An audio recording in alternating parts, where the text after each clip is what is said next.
Morning. So near to a goal before half time. Arsenal Real Madrid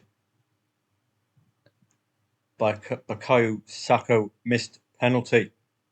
Second half, though, should have been targeting something. Must score Real Madrid.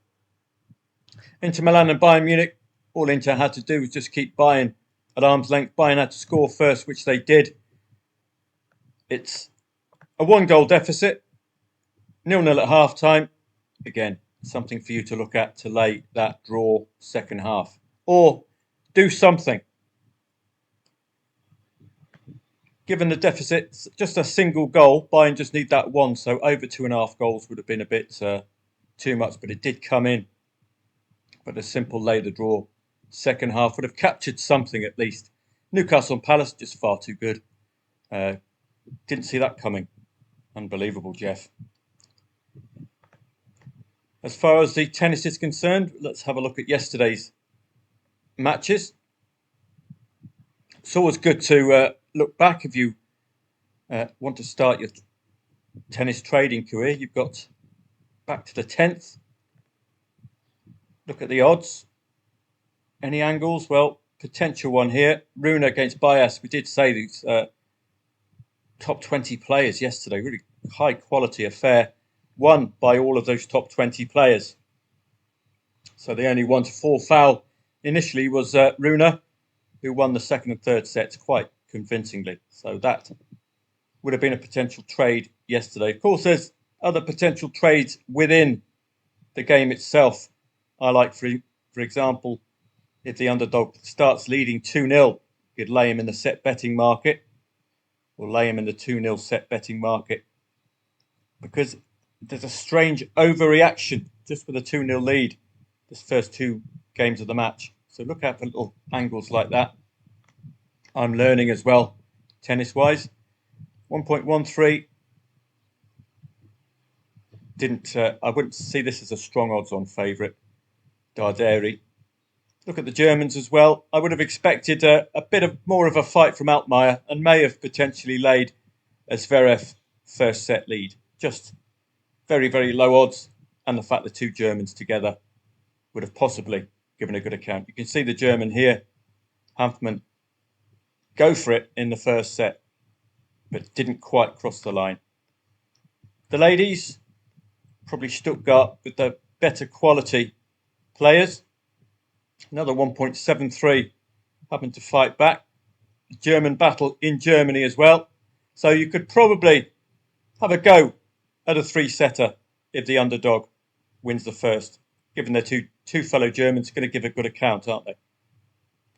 Swiatek up to her usual stuff. And a three-setter here, but losing the second set, that doesn't normally occur. I wonder if there's any clues within the in-play stats. Normally pressuring the service game, that kind of thing. But not quite crossing the line. Anyway, let's start and have a look at the football today. Odense and Kolding. Obi Odense have been well worth following in the Danish First Division, goals-wise at least. So you'll be expecting some goals in that match. Bradford and Notts County, first port of call is the standings. Best way to look at them is to click on the teams and it will highlight the standings for you. Bradford and Notts County. Bradford go top with a win, but their goal is automatic promotion. And with that in mind, Doncaster are breathing down their necks, aren't they? And Wimbledon, arguably Notts County as well. Automatic promotion is the goal for Bradford. Winning the title is just a cherry on top. Simple as that. So Q, a must win for Bradford today with 2 defeats in 3 matches.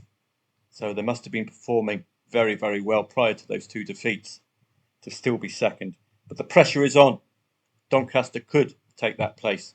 Notts County, for their sins, have Colchester and Chesterfield to worry about. A break into the 70-point barrier and a chance at automatic promotion with a win today for Notts County, who are on a run of 2 consecutive defeats. What a match.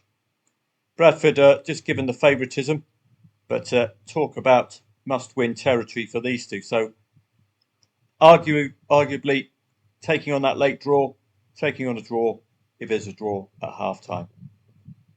That would be my angle there. Rangers are still alive against Atletico Bilbao, but this Athletic side, if anything like the La Liga side, which turns up now and again, could put Rangers to the sword. But you never know. Tactics could play a huge part. This is a one-off, huge match, so expect a very tight defensive Rangers. Atletico Bilbao, arguably on paper, should have far too much. Frankfurt against Tottenham. Just don't know with Tottenham. Just given up on them this season. Very, very hard to read. It's 1-1 from the first leg. So first team to score could have the advantage. Lazio and Bodo Glimt. Bodo Glimt leading from the first leg. 2-0 lead. Yeah, indeed. Wouldn't expect that against Lazio. Lazio vying for European football in Serie A. Just coming off the back of that Roman derby at the weekend. The market's expecting them to score and score the next 2 goals. We didn't get that goal before half-time. We were expecting. What I do is if you've got a 2-goal plus deficit, you'd be arguably looking for a goal before half-time in the second leg. To just get that 1-2 in there. If you go into the break at 1-2, it's far better than going into the break at 0-2, isn't it? So watch out for that potential of a breakthrough before half-time. Man United and Lyon haven't got a clue. And Andre Onana apparently the culprit in the first leg. 2-2, all to play for. As ever with Man United, probably neutral is the best way to go. We had a look at neutral betting on Sunday, didn't we? There's plenty of options with neutrality, and you've got both teams playing for you, which when Man United's concerned, it's probably a good idea.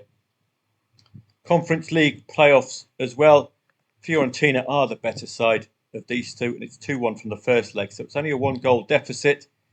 Real Betis should be the better of these two, and it's a 0-2 lead for them. So don't forget, 0-0 will do Betis this evening.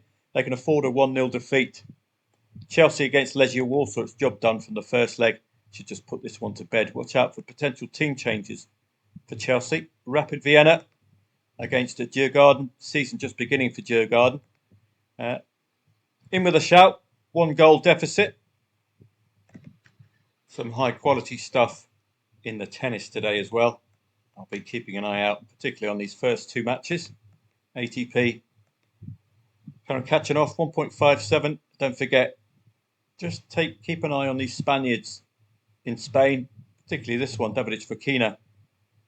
Given it's such a tight market, we might see a set from Davidovich at some stage. Might.